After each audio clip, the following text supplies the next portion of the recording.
Hello, good people, and welcome to MyFaveCasa. My name is Takum Gauri, and we are coming to you right here from number 77 William Polly Drive, right here in Bordeaux. Of course, today we are going to discuss a hot topic. You know what?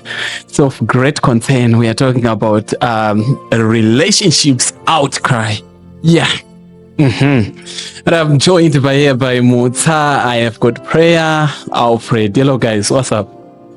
Hello. Cause I want to go to my break, Karina.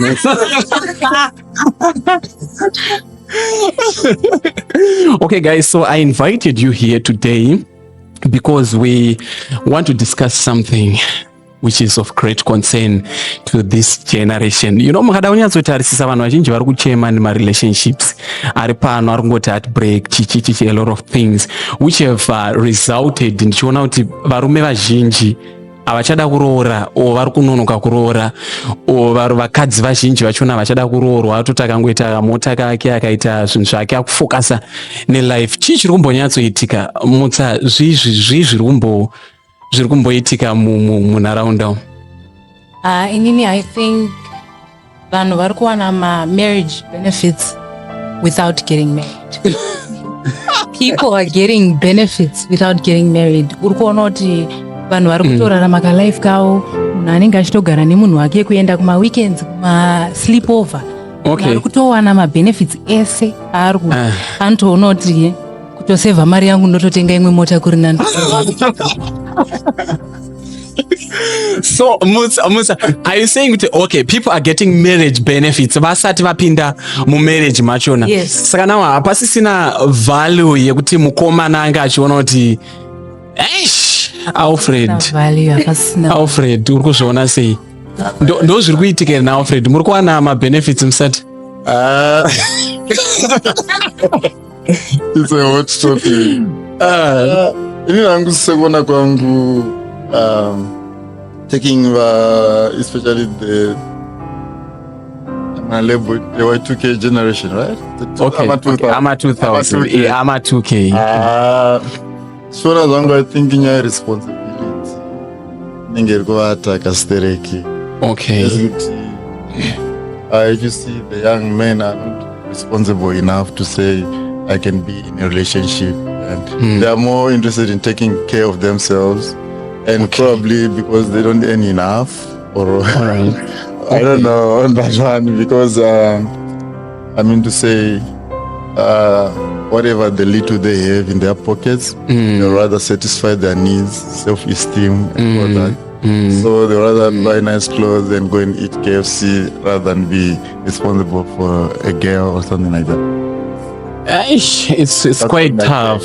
It's quite tough. Yeah. I don't know, but yeah, of course, I think there's a huge, like a big difference in terms of maybe zvavari kukwanisa kuwana and the responsibilities, the needs, the demands, of which ana prayer vachona futi vanoda vakomana vanoonekera zvinotoita sei, because ana prayer they are looking for boys vane swag, vanodressa, kunonzi kuita sekudripa, vanodripa vanenge vakadisika todii nai prayer, and you are the ones who are crying for marriages. Aiwa, haisi nyaya yekuti tiri kuchemera vanhu vanodripa chichi, tikuda vanhu vane hunhu vari responsible. Yes. Are you sure about that? Imi ndingati ndine mukomana, ndine musoro wakaita kunge munhu anogara murubi. Aiwa, ava zvitorena ndetono zviri nane ntombosiyana nazvo. A prayer oita sei, ndo zvacho zviri kunzi, because vana mai vedu back then they used to anonzi machini kutogadzirwa magodi, vachipfeka magodi avo, they were really content with whatever. Kupfeka magodi, alright. Zvienderana ne-situation yauri anti. Hazvimeke sense kuti ndichinyatsozoti mukomana wangu ane mari. Aiwa, iye achinyatsoratidza kuti haana pressure, neni anondida kana ndichinge ndaenda kusleep over. Ndoba unochiradzwa rudo. Nhai, toradzwa rudo kana wabva ikoko wiki rese mune makati zii achitonge asina na pressure newe. Aiwa, ndo zviri kuitika. Ndobva ndatoona kuti ndipinde mumarriage nemunhu yazviite, ndotongonopiwa mari pacho ndipandendaenda kwaari koko, right? Para because ndo paari kukwanisa kuburitsa. Saka, are we taking relationships as a source of income? Are we safely saying that relationship inofana unge iri source of income? Is that what you are saying, you? No. I feel like people should be together because unoda munhu wako.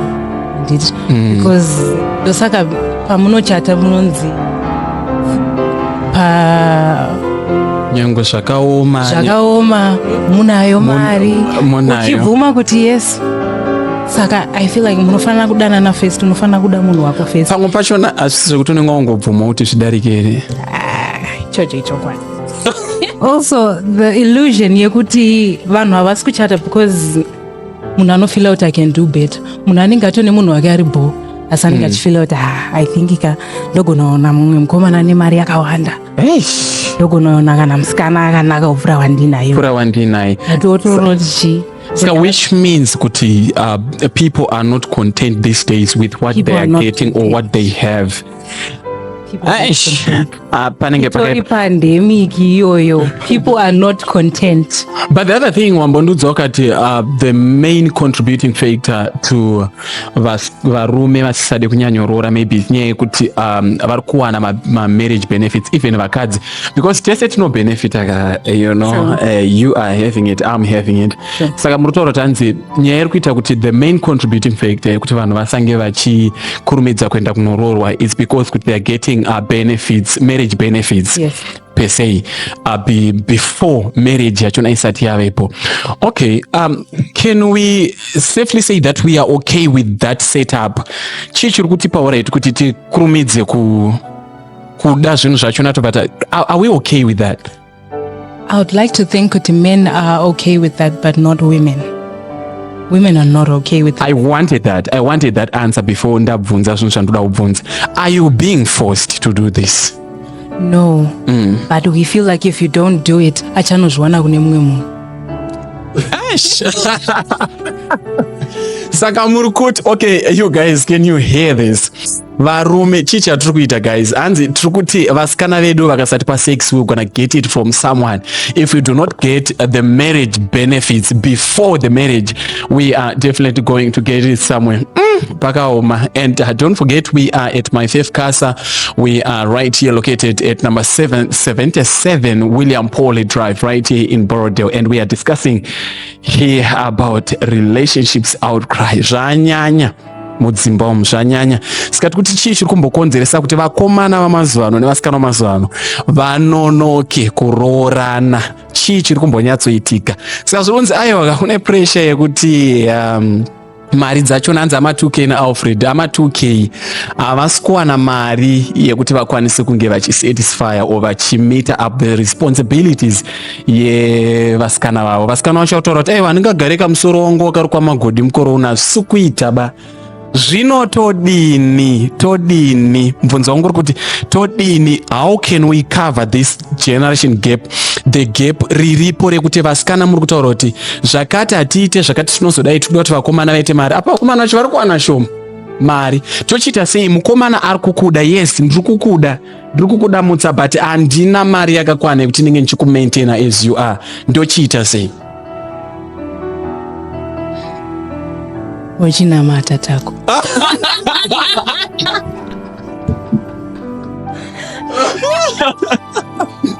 You know what? I just felt like the panel is missing. We should have called a pastor.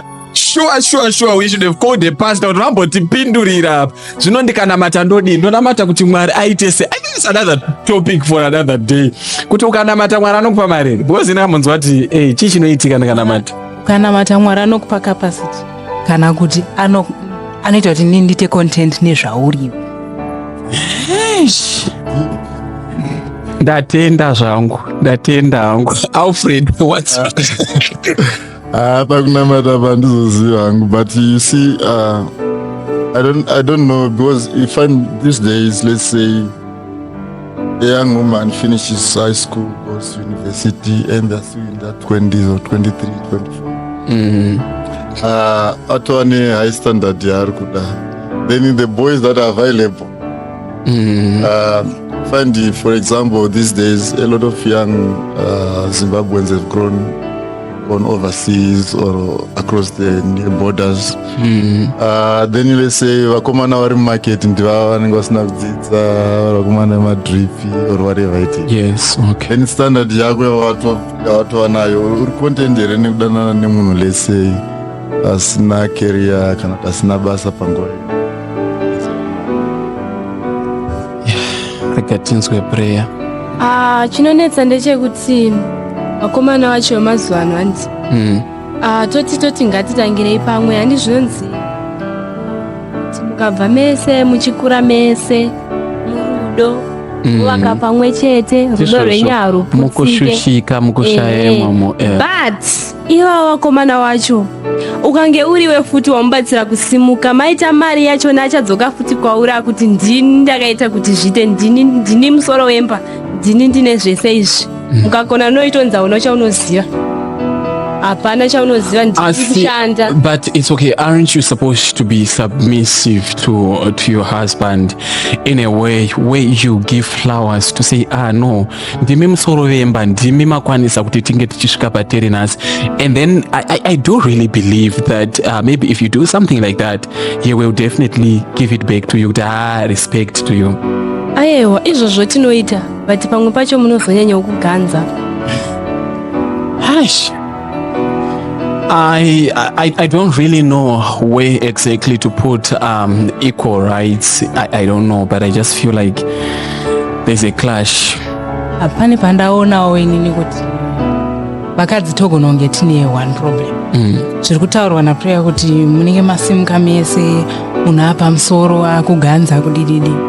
Munhu ari kuganza because problem yatiri kuita vakadzi, kana murume wako asimuka iwe unofanira kuita level up.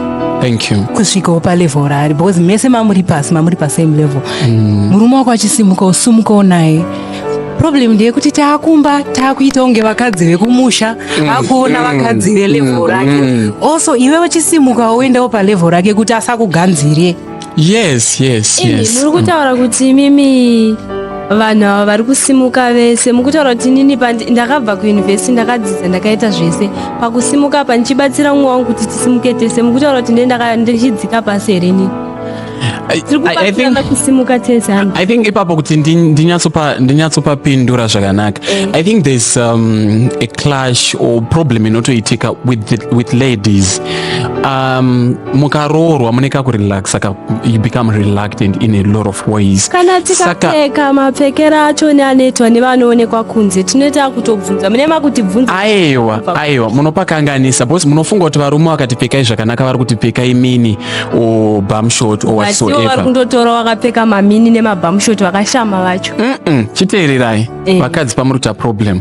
Pamuruta problem ndepekuti whenever paunoona kuti the level of your husband riri kukwira, and it might be even busy. Musari kuna vanhu vasina kudzidza, but vanenge vane life iri pasi, votanga kushanda vachitochinja life vachididi, otoona murume ndi businessman, akutoendawo mameetings nevamwe vanhu, akutodidididi nekuita sei. Iye ari kuona exposure, ari kuchinja in the way yaanodressa, the way yaanohandla zvinhu, presentation, just self presentation is very crucial. Then mukadzi kumba, you cannot even take mukadzi wako uchiti ndikuenda naye kubusiness meeting, kana kuti ukamutora ukaenda naye kubusiness meeting haachakwanisa kusuta the level andinopanzisa. Saka hamuchandipa peace because ndaakutonyara kuenda naye, but kumashure we were at the same level, but now taakutochinja, hazvichatoiti. Saka zvikutaurwa namutsaka ndezvekuti as a woman, try by all means kupinda palevel rinenge chienda murume wako. Tichiwedzera kugeza, zvatotora ndezvekuti kugeza ngakuwedzere, kuisika munomati ma-eyelashes ndo ma-eyebrows machi uchiita uchiwedzera uchidi uchikwira kana kwakuruko kana kwakuti driving che. Unoona pane mukadzi wabusinessman wekuti anogona kunge asina driving license asi mota dziripo. Pane mukadzi wekuti unoona kuti ari reluctant, haatozivi zvinhu zvaanzwisise. Plus pamwe pacho munoziva kuti chiri kukonzeresa kuti vasikana vacho vanenge vaenda kumayunivhesiti vazoti aiwa zvemarriage ndakumborega. Ndabva grade 1 to 7, form 1 to 6, ndaenda kuyunivhesiti 4 years. Wakuzonzi hauende kubasa. Aiwa ipapo chimbotiudzai kuti Apa unenge wakunza uende kubasana nemurume wako? Nemurume vazhinji vacho. Fred, ko muri kudzana kuti asaende kubasana? Chichi kuitika naye Fred? I think izvozvo zvinoitika, like for example zvinodependa nemaprinciples murume one relationship yacho also. So kune varume kuti vakati mari handiti, even vasina, they are like, I'm the sole provider. I mean, men are designed to be the sole provider. Exactly. Women are not really supposed to work, but they have to work these days anyway. To balance. So maybe kana handitaura kuti zvibalance, you get it. Thank you. Kuti they have to work anyway kuti zvibalance. Okay, you can continue. But nekuti men are supposed to be sole providers and they are supposed to take good care of their women. But now varume havachakwanisa handikati havachakwanisa kuzviita hazvo nekuti obviously career wise, human rights and all that, and times has changed also. Saka at the end of the day, there's two scenarios. One whereby a man would ask mukadzi wake kuti I can provide for the family, take good care of the house, which means the kids, upbringing and all that. Okay. Then you get a scenario also where also a woman can be also a breadwinner. There is families where a woman earns more than a man, or better jobs also and all that. So at the end of the day, relationship wise, it just depends on the two people. How you say. Okay. So but would you take it maybe as a good advice of saying maybe do not go to work because I remember there is this is it Maslow's hierarchy of needs? Yeah. Where you start that unotoona kuti pamupashona munhu anoendera kubasa satisfaction yekungo social satisfaction yekungoti ari kuda ngofara kungosanganawo nevanhu, not because ari kuendera mari and all that. So can we safely say kuti murume akaita mari, then how do you take it? Yeah, because not everybody on Maslow's hierarchy, right? Not everybody is motivated by money. Not everyone is motivated by money. They just want it. Yeah. Or they're very good at what they do. So it's to be like discriminating to say I can't do this because we have money. Yes. Okay. So it's like let's say I'm dating somebody who is a singer or an artist or whatever. They're very good at what they're doing and they're popular and going places. Samutsa. Let's say I'm dating Musa. Then one day I just wake up and say, Musa, we're getting married, we're happy and so this is your last album. Don't anymore. Aish. Now it's really like discriminating now to Musa, who's used to doing shows and going out there and enjoying yourself and all that. But now because they are now married, now there is. All right, I understand. And to say I can't do this anymore. And true, I think that it's a lesson to every man out there that you really need to understand. Get to the bottom of the story where you get to know kuti mukadzi wako what exactly does she wants. Sangompa kuti as long maita mari, then do not go to work or do not do this and that, because ma needs anosiyana. Mumwe munhu anosatisfywa ne-social satisfaction just to get there and not being bored achita zvimwe zvinhu zvanenge achita. It's not only money that can be a motivation tool, a motivation factor for you, for someone to go to work. So it will be kind of an abuse that you'll be doing, because passionately munhu anenge achida kuita zvinhu zvake zvanenge achida nema-desires ake and all that. So it's just a lesson to all the men out there, especially the Amatuke. But I think the Amatuke will be good about it, because Amatuke mataura kuti my responsibilities are arikutowawandira. So I think they will like it. So get married to Amatuke, you never go wrong. Only when it comes to going kubasa vanokuti ndaunoshanda, and some of them, as they will be reluctant to an extent that kuti you can be the breadwinner, I don't mind. But yeah, of course, we are here at MyFaveCasa. My name is Komukaore. We always bring to you this podcast where we discuss issues achiitika within the region.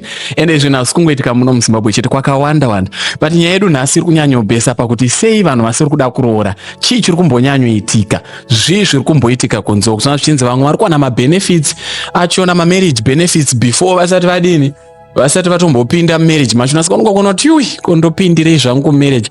I think we need to invite two 2K boys vambotudza kuti what's really going on within that sector yekuzoti kana vakawana zvese zvavanenge vaita. But could it be that mabenefits ndapi? Wait, mamarriage benefits ndapi?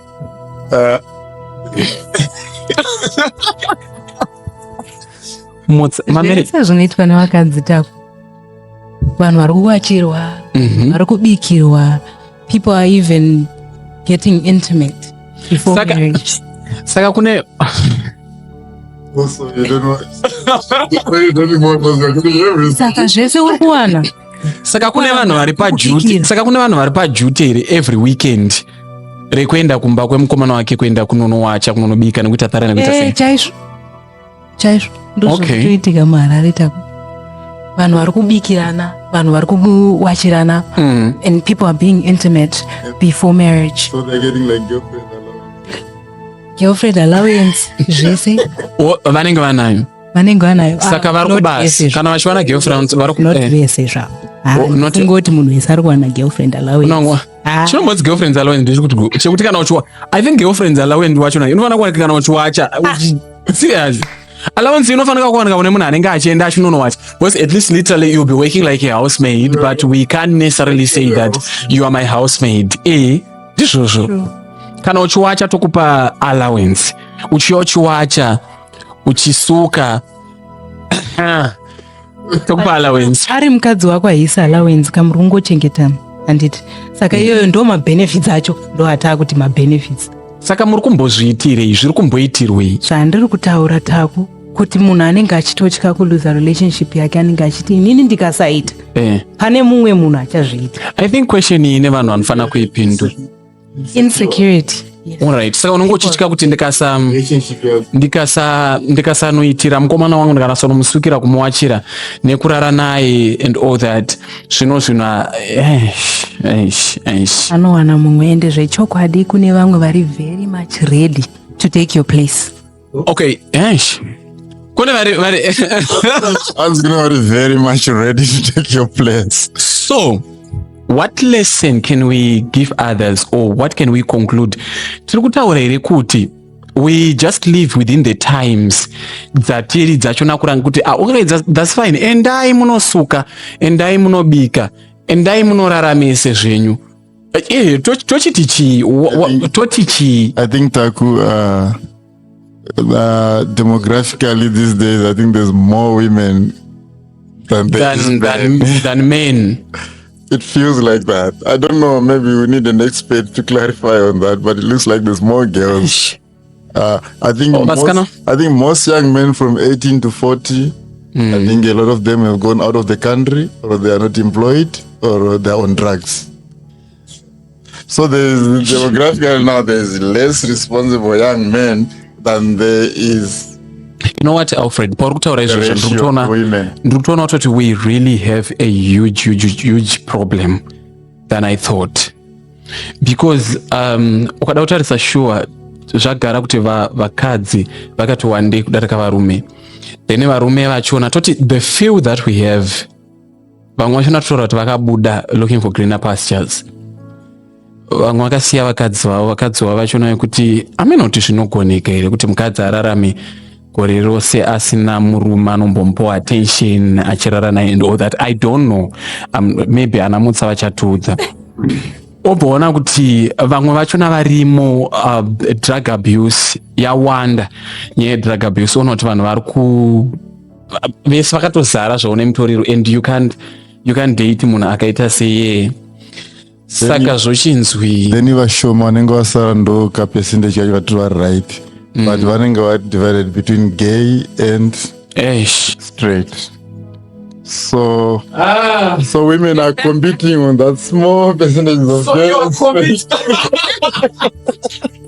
Ndipo pauri kuzoona kuti iye wandawana ye waunenge watowana after 5 years wotoita zvaari kuda, rega ndishingire, wotomubikira iye wawaona after 5. vasikana muri pama1 zvinozonzwi toita sei because tiri kuona kuti tikada kutarisa kuti out of 100% yatinei tinayo varume toona kuti varume vacho vatiri kusara navo maybe tiri kusara with a 15%, and then tine vakadzi about 80% who are willing to get married. Toti toita barike toti chiko toti vanhu ngavaite barika 3 pamunhu 1. Asi ipapo pachona muri kumboti balance, muri kuvawana here vakomana, zviri kumbobalance here pre, zviri kubalance here wawana kandowa kuti uri kuti ukabuda muheart breaking uri kutonopinda here ipapo mujolo anonetsa masango matema ndoatohadzira ivavo vanenge wasiya kavawa. Ndosaka mutsari kutaura kakuti ukangosiya pane vatori ready, so the more unongobva so totopindawo nekukasika saka kusofta mabhebi mazuva akusikunetsa kafo because vanenge vakatozara pamusuwo kuti mumwe achitongobva. It's not like our days when it was very difficult to get a girl. I mean to say maita kunyora tutsamba muchikanda muchidi mirror for some few months. Saka you know what, they are ever ready. Ndopava pari kubuditsa kava pacho pekuti vasikana pamwe pacho hatichanyengereri, hatisina basa nemarriage yacho already. Saka maakuti chinyi, makungoenda kuservice semotokari here modzoka. Ndopaya patiri kuti alright vemadrip acho nevemadrugs kana tichinge tabatsirana kusimuka ndakubatsira alright ndiri kuti inini tomboti ndiri kuzvitewa parelevel randiri handikwanisi kuti ndiri kudhete because hatisi kutoenderana handi, but ndoti alright ndazvipira kuti ngatisimukei tese, tapedza kudaro munhu akuganza futi ndopanozononetsa. Saka anoenda kutongoona kuti aiwa zvitori nani nditongogara ndakadai soni ndigare ndakadai. But kana makagara muri single, okay, do you go to church? Yes. Munoenda, alright. Pane inonzi fornication yekuti iwewe unenge uchikubatana maybe kuraramisa nechi kwevanhu vasina kuroorana. Saka totaura here kuti kana mukati imimi ndotozozvingona kuti zvitongori right, rega ndichitongogara ndakadaro ndisina munhu ndotongozviitira ndofocus. Pane mumwe andikatonzwa achiti now I just focus on my life, focus on making money and become an independent person ndichingozviitira. Saka munozongogara makangodaro here kana kuti munozoenda kuservice semotokari, because motokari inotomboti ukaishandisa umboendesa kuservice. What happens? Munozodii kana mukangoti mauda kugara hamusi kuda alright kuroorwa, muzodii? Kuti zvokuroorwa zvamonesa, but muchazodii? Nina hangu tako I believe in self-worth. Ukazvida chaizvo hauende kuservice, hauende kunozvidzikisira kuti mukomana uyu ndotomuitira chichichi. Self-worth, ukaita self-worth chaizvoka, you won't even need kuenda kuservice wauri kutaura kuti ndinozogara zvakanaka here chichi. Unogara zvakanaka zvisingaiti uri wega, ndikutokudza. Okay, saka mubvunzo wangu uri kubva waya pekuti okay that's fine. Saka self need mutsa inodzima here mafeelings, inomaraba here zvekuti hautonzwi kuti I need a kiss, I need a hug, I need this like... I feel like women and men are different. Okay, imimi zvamunonzwa nezvatinonzwa zvakatosiyana. Inini handingazomboti, of course yes feelings are there, but handizonzwa zvekutoti yo weka ndotofanira kutotsvaga munhu ndotofanira no. Unomanzwa uenda unogara mvura inotonora, togara mvura inotonora TV zvotopera taku plus mozoti chiri kuita alright, chiri kuita titi kundowacha kudi handiri kuti kupiwa girlfriend allowance yacho iyoyo. Ndikangofokasa nekutsvaga mari yangu tongaita magirls outing katei tichifara tombozvitsvagisa. Aiwa, inini need yangu iri pakuti pane zvinhu zvinopiwa nemukomana zvisingawanikwe kumari, kumusikana, kumotokari, anyway pazvinongowanika chete kumunhurume. Zvinhu zvacho izvozvo ndo zvikutokonzeresa varume kuganza. Okay, aiwa kuganza kawe kuti imimi handi mukutozviona kuti muri kuti vakadzi vakawanda varume tiri vashoma, so ndokwanisa ngokuitisa because isusu because uri pakutsvaga. So you mean the boy child knows that vakutozviziva. Saka mashoko aya ari kutombotaurika muri kutombomanzwa. Tiri kutomanzwa, vari kutozviziva. Ukatokona neboyfriend yako ndokudza kuti shamwara zvinditorere 2 minutes kupfimba murodhi mundotowana musikana. Saka pakaipa ndatya nazvo. And of course guys, we are here at MyFaveCasa. We are located at number 77 William Paul Drive right here in Borodale. I am Taku Mugauri and we always bring you this podcast. You can follow us at MyFaveCasa on all social media platforms. You can also follow me at Taku Mugauri on all social media platforms. And of course, I'm joined by Prayer Mutsa and Alfred, our panelist. We're talking about relationships outcry. Ndaburitsirwa zvinhu zvakawanda guys, and of course we are going to have part 2 of this relationship outcry where we are going to involve at least the ama 2k.